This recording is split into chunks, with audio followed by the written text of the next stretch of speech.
to all of you. This is Vikas Kumar Tiwari, lecturer and HOD in charge, Department of EEE at Xavier Institute of Polytechnic and Technology, Ranchi, Jharkhand. So how are you guys? I hope you all are doing well and staying in your home. So today we will start our first chapter of DC machine and transformer. But before I can proceed, let me discuss some of the topics that are widely and repeatedly used in DC machines. So let's begin. Back in my classes. Today we will discuss some of the fundamental topics that are widely and repeatedly used in DC machines. I have written one of the topic, that is magnet. What is magnet? Magnet क्या होता है? Basically magnet is a substance which has capability to either attract or repel any of the magnetic material. It has two poles, one is north and other is south. Okay? Magnet जो होता है हम लोग का एक object होता है जो कि किसी भी मैग्नेटिक मटेरियल को या तो अट्रैक्ट कर सकता है नहीं तो रिपेल कर सकता है, और इसका दो पोल्स होते हैं, north pole and south pole. N represent कर रहा है नॉर्थ पोल, एस रिप्रेजेंट कर रहा है साउथ पोल. और ज्यादा हम लोग यहाँ डिस्कशन नहीं करेंगे. एक मैग्नेट में हम लोग आता है एक terms magnetic field. Magnetic field. What is magnetic field? Basically magnetic field is area surrounded by a magnet. It is area surrounded by a magnet where magnetic force of attraction or repulsion can be experienced. जो भी magnetic field होता है, magnetic field को हम लोग कैसे define कर पाएंगे? ये एक एरिया है मैग्नेट के सराउंडिंग में, एक एरिया है जहां पे किसी भी दूसरे अगर मैग्नेटिक मटेरियल को अगर हम लोग रखेंगे तो या तो उसको अट्रैक्ट कर लेगा नहीं तो उसको रिपेल करेगा. और अगर इस एरिया से अगर हम लोग मान लीजिए सपोज कीजिए यहाँ पे मैग्नेटिक मटेरियल को रखे हैं तो ये मैग्नेटिक एरिया से क्या हो रहा है, बाहर जा रहा है, इसलिए यहाँ पे वो अट्रैक्ट नहीं कर पाएगा, रिपेल नहीं कर पाएगा. और मैग्नेट का क्या होता है, पर्टिकुलर अपना एक जो एरिया होता है उसको हम लोग मैग्नेटिक फील्ड बोलते हैं. There are two types of magnets. Basically we have first one is permanent magnet, which is naturally occurring magnet which are generally found in earth crust, generally in coal mines. Second one is main magnet which is also called as electromagnet. तो हम लोग का दोनों में क्या क्या differences है permanent magnet और मेन मैग्नेट में या इलेक्ट्रोमैग्नेट में? Permanent magnet, as I have already told you that it is found in earth crust. Earth crust में पाया जाता है, having irregular shape and structure. इसका कोई भी शेप और साइज इरेगुलर नहीं होता है, कभी बड़ा हो सकता है, कभी छोटा हो सकता है. इरेगुलर शेप और साइज में मिलता है और इसका जो मैग्नेटिक प्रॉपर्टी है वो परमानेंट रहेगा. ये अपना मैग्नेटिक प्रॉपर्टी को लूज नहीं करता है. सेकंड क्या है, मेन मैग्नेट और इलेक्ट्रोमैग्नेट. तो इसको हम लोग बनाते हैं. मेन मैग्नेट को आर्टिफिशियली क्रिएट किया जाता है, उसको ह्यूमन बीइंग क्रिएट करते हैं. तो ये कैसे बनता है? इसके लिए एक हम लोग को मैग्नेटिक मटेरियल लेना पड़ता है, कोई भी मैग्नेटिक मटेरियल लेना पड़ता है. इसके ऊपर हम लोग कुछ नंबर ऑफ टर्न्स का वाइंडिंग करते हैं और वाइंडिंग में यहाँ पे हम लोग एक सप्लाई देते हैं, जनरली डीसी सप्लाई होता है. तो इसको हम लोग इलेक्ट्रोमैग्नेट इसलिए बोल रहे हैं क्योंकि इलेक्ट्रो प्लस मैग्नेट मतलब इलेक्ट्रिकल सप्लाई को यूज करते हुए इसको मैग्नेट बनाया गया है. तो यहाँ पे देखिए V वोल्ट अगर हम लोग सप्लाई किए हैं, एक I एम्पियर अगर करंट फ्लो हो रहा है और ये कोर है, तो जैसे ही हम लोग सप्लाई देंगे ये क्या होगा, ये मैग्नेटाइज हो जाएगा और ये अपना क्या करेगा, मैग्नेटिक फील्ड को क्रिएट करेगा. और उस समय इसको हम लोग इलेक्ट्रोमैग्नेट बोलेंगे. लेकिन डिफरेंस क्या है, as soon as we cut off the supply it loses its magnetic property. जैसे ही हम लोग सप्लाई को यहां से ऑफ करेंगे ये अपना मैग्नेटिक प्रॉपर्टी खो देगा. तो दोनों में डिफरेंस क्या है, इसका कोई शेप और साइज फिक्स नहीं है. इलेक्ट्रोमैग्नेट का पर्टिकुलर शेप साइज होता है क्योंकि मेन मैग्नेट होता है. इसका जो मैग्नेटिक प्रॉपर्टी होता है परमानेंट होता है, कभी भी लूज नहीं करता है. जबकि इलेक्ट्रोमैग्नेट में जैसे ही हम लोग इलेक्ट्रिकल सप्लाई को ऑफ करेंगे ये अपना मैग्नेटिक प्रॉपर्टी को खो देगा. तो इलेक्ट्रिकल मशीन में हम लोग का दोनों मैग्नेट यूज होता है. जिस मशीन में हम लोग का परमानेंट मैग्नेट यूज होगा उसको परमानेंट मैग्नेट डीसी मशीन बोलेंगे, जिसमें हम लोग का इलेक्ट्रोमैग्नेट यूज होगा उसको इलेक्ट्रोमैग्नेटिक टाइप डीसी मशीन बोलेंगे. लेकिन क्वेश्चन यहाँ पे ये है कि अगर ऑलरेडी परमानेंट मैग्नेट अवेलेबल था हम लोग के पास तो इलेक्ट्रोमैग्नेट यूज क्यों कर रहे हैं हम लोग? उसका कारण क्या है, परमानेंट मैग्नेट का अपना फिक्स्ड पावर होता है, मैग्नेटिक पावर होता है. अगर उस पावर से हमको एक्सीड करना है, अगर उस पावर से अगर एक्सीड करना है मैग्नेटिक प्रॉपर्टी को, तो हम लोग क्या करेंगे, हम लोग तो उसको चेंज नहीं कर सकते. उस केस में हम लोग क्या करते हैं, इलेक्ट्रोमैग्नेट क्रिएट करते हैं और इसको as per our requirement we can increase and decrease its magnetic power by increasing और डिक्रीजिंग इट्स इनपुट करंट. ठीक है, इसको हम लोग चेंज कर सकते हैं, इसका मैग्नेटिक पावर को, इसका करंट को इंक्रीज और डिक्रीज करके. नेक्स्ट जो हम लोग का टॉपिक है ये तो मैग्नेट हो गया. अगर यहां तक किसी को डाउट है तो आप लोग कमेंट बॉक्स में क्वेश्चन करके पूछ सकते हैं. नेक्स्ट हम लोग का टॉपिक है फ्लक्स. फ्लक्स ये भी हम लोग का रिपीटेडली यूज होता है डीसी मशीन में. बार बार बोला जाता है whenever flux is changed, whenever flux is cut. तो what do you mean by flux? Flux होता क्या है, फ्लक्स किस चीज को कट करते हैं हम लोग? तो फ्लक्स क्या होता है, अभी जस्ट हम लोग डिस्कशन किए मैग्नेट के बारे में, डिस्कशन किए। नॉर्थ पोल होता है, साउथ पोल होता है, दो पोल होता है, नॉर्थ पोल साउथ पोल। ये परमानेंट मैग्नेट भी हो सकता है, इलेक्ट्रोमैग्नेट भी हो सकता है। और अगर बाय द वे इसको हम लोग बीच से कट करेंगे तो ये मैग्नेट का एक प्रॉपर्टी होता है कि फिर यहां साउथ क्रिएट हो जाएगा, फिर यहां नॉर्थ क्रिएट हो जाएगा। ये मैग्नेट का अपना नेचुरल प्रॉपर्टी है। फिलहाल यहां पे हम लोग एक मैग्नेट को कंसीडर कर रहे हैं। We have taken here one magnet having north pole and south pole. So how we can define magnetic flux? Magnetic flux is a imaginary magnetic lines of forces per unit area. Understood?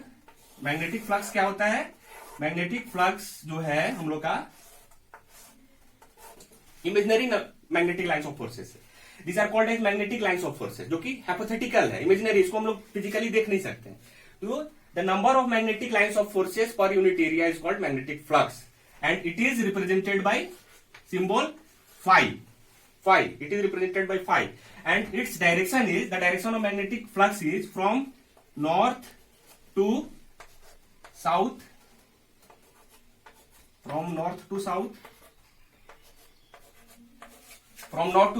outside the magnet. Understand? जो magnetic lines of force है इसका जो direction होगा north to south outside the magnet. इसको याद रखिए क्योंकि कभी कभी प्लेसमेंट वगैरह या कॉम्पिटेटिव एग्जाम में पूछा जाता है कि what is the direction of magnetic flux outside the magnet. तो outside the magnet it is from north to south, where as inside the magnet it is from south to north. Understand? Outside the magnet north से south है, inside magnet south to north है। और magnetic flux होता क्या है? पहले इसको हम लोग रिप्रेजेंट करते हैं फाई से, डिफाइन करते हैं total number of magnetic lines of forces per unit area. Total number of magnetic lines of forces per unit area. Clear है? ये क्लियर है? अगर किसी को डाउट है तो कमेंट बॉक्स में आप लोग पूछ सकते हैं। ऐसे मुझे लगता है कि यहां पे किसी को डाउट नहीं होना चाहिए। नेक्स्ट टॉपिक हम लोग का आएगा इसके बाद Faraday's law.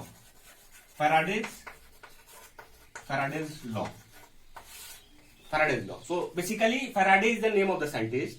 After performing several experiments, he gave two laws which are called as Faraday's law of electromagnetic induction. What he has said that whenever these fluxes are changed by any means, an EMF is induced. Understand? क्या Faraday बोला है? Faraday बोला है कि ये जो magnetic flux जो अभी हम लोग डिस्कशन किए हैं, इसको अगर हम लोग चेंज करेंगे किसी भी मीन से, तो हम लोग का क्या होगा? एक EMF, एक हम लोग का वोल्टेज इंड्यूस्ड होगा। समझ में ना? क्या बोला फैराडे? फैराडे का दो लॉ है जो कि ऑलरेडी मैंने डिस्कशन किया है। First law, Faraday's first law states that whenever flux is changed an EMF is induced. जब फ्लक्स को हम लोग चेंज करेंगे, किसी कंडक्टर से चेंज कर सकते हैं या सप्लाई को चेंज करके कर सकते हैं, तो एक हम लोग का यहाँ पे ईएमएफ इंड्यूस्ड होगा। और the rate of change of magnetic flux induces an EMF. ठीक है, इसको हम लोग दो तरीका से बोल सकते हैं। Whenever flux is cut by a moving conductor an EMF is induced, और the rate of change of magnetic flux, that is d phi by dt, induces an EMF. d phi by dt induces an EMF. This is first law. What is second law? Second law जो होता है basically second law हम लोग को इसके magnitude के बारे में बताता है, इसके वैल्यू के बारे में बताता है कि वैल्यू क्या है। ईएमएफ जो इंड्यूस्ड हुआ, ठीक है, हम लोग फ्लक्स चेंज किए, ईएमएफ इंड्यूस्ड हो गया, कितना वोल्ट इंड्यूस्ड हुआ है, वो इसके सेकेंड लॉ में है जो इसका मैग्नीट्यूड बताता है। तो क्या है इसका स्टेटमेंट हम लोग का फैराडे सेकेंड लॉ का? फैराडे सेकेंड लॉ का स्टेटमेंट है the magnitude of induced EMF is directly proportional to rate of change of magnetic flux linking in a coil. मतलब क्या है कि जो हम लोग का इंड्यूस्ड ईएमएफ है उसका मैग्नीट्यूड मतलब उसका वैल्यू डायरेक्टली प्रोपोर्शनल होगा rate of change of magnetic flux का, जो कि कॉइल के साथ क्या कर रहा है? लिंक कर रहा है ना। EMF is directly proportional to rate of change of magnetic flux linking in a coil. उतना ही वैल्यू हम लोग को वोल्टेज का मिलेगा। मतलब क्या है? EMF if you replace this proportionality sign there will be a constant n and equal to sign and that is d phi by dt. So this is our final expression of Faraday's second law, that is EMF equal to n d phi by dt, where n is number of turns of coil, and there is negative sign in Faraday's law. There is negative sign in Faraday's law, which comes from Lenz law. Comes from Lenz law. Why there is negative sign in Faraday's second law? The negative sign is due to Lenz law. Lenz law क्या है? Sorry, length जो है basically एक scientist का नाम है. उसने एक स्टेटमेंट दिया था कि जब भी किसी कॉइल में ईएमएफ इंड्यूस्ड होता है, उसका डायरेक्शन इस तरह से होता है कि उसका जो प्रोडक्शन का कॉज है उसको वो अपोज कर सके. ठीक है, ईएमएफ का डायरेक्शन इस तरह से होगा कि जो उसका कॉज है, कॉज क्या है? फ्लक्स का चेंज उसका कॉज है, उसको वो अपोज कर सके. ठीक है, तो इसलिए यहां पे नेगेटिव साइन. ठीक है, understand? Lenz law, negative sign is due to Lenz law, which states that the direction of induced EMF, this EMF, is such that it opposes the cause of its production. Here, cause of production is change in flux. That is why there is negative sign here. Understand? Pause. Discussion on various fundamental terms. Let us start our main topic, that is electrical machine. So first question is that what is an electrical machine? एक electrical machine क्या होता है? In simple language, electrical machines are those devices which minimize human effort and time. जो कि human effort और time को minimize कर देता है. ठीक है, उसको हम लोग electrical machine बोलेंगे. और in general, but not always, it converts one form of energy into other form. एक form of energy को दूसरे form में change करता है generally, लेकिन हमेशा नहीं. ठीक है, not always. नॉट ऑलवेज क्यों? क्योंकि हम लोग का जनरली इलेक्ट्रिकल मशीन जो हम लोग यहाँ पढ़ रहे, 3 मशीन हम लोग पढ़ेंगे, motor, generator and transformer. Motor electrical energy को मैकेनिकल में कन्वर्ट करेगा. मतलब क्या है कि one form of energy gets converted into other form. Similarly in generator, mechanical energy gets converted into electrical energy. But in case of transformer case में क्या होता है? कोई भी कन्वर्जन ऐसा नहीं होगा. वहां पे क्या करेगा? जो हम लोग का वोल्टेज या करंट है उसको ट्रांसफॉर्म करेगा. ठीक है, उसका मैग्नीट्यूड को बढ़ाया गया, घटाएगा. उसको एनर्जी ऐसा नहीं कि इलेक्ट्रिकल को मैकेनिकल को इलेक्ट्रिकल में या सोलर एनर्जी को लाइट में, इस तरह से ऐसा कुछ नहीं करेगा. बस वो क्या करेगा? वन वोल्टेज लेवल को दूसरे वोल्टेज लेवल में चेंज करेगा. ठीक है, तो इन जनरल क्या होता है? वन फॉर्म ऑफ एनर्जी को अदर फॉर्म में चेंज करता है. एक्सेप्शन क्या है यहाँ पे? ट्रांसफार्मर है. ट्रांसफार्मर में ऐसा कोई भी चेंजेस नहीं होगा. तो इलेक्ट्रिकल मशीन को सिंपल लैंग्वेज में वह डिवाइस जो कि ह्यूमन एफर्ट और टाइम को मिनिमाइज करता है, उसको हम लोग इलेक्ट्रिकल मशीन कहते हैं. और इस सब्जेक्ट में बेसिकली हम लोग डील करेंगे generator, motor and third one is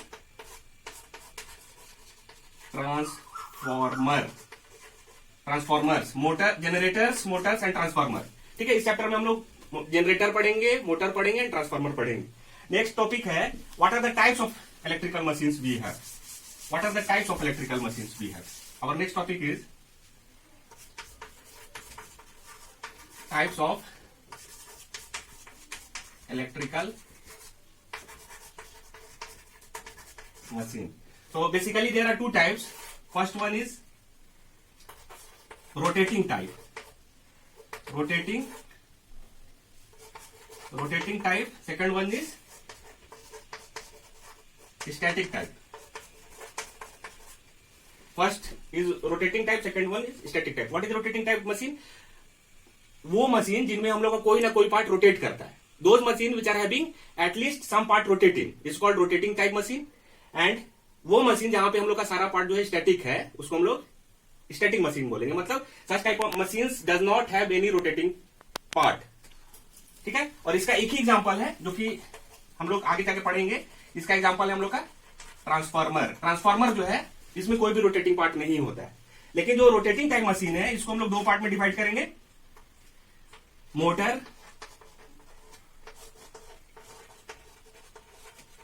generator.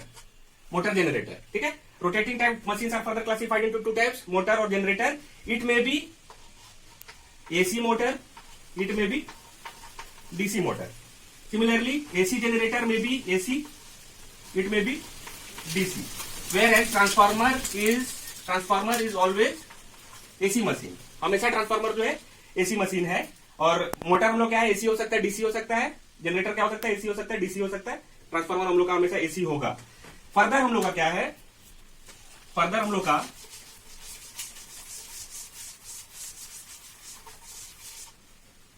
furthermore motor, that is AC. This is DC. So AC motors are further classified as synchronous machine, synchronous motor, and similarly asynchronous motor, synchronous motor and asynchronous motor.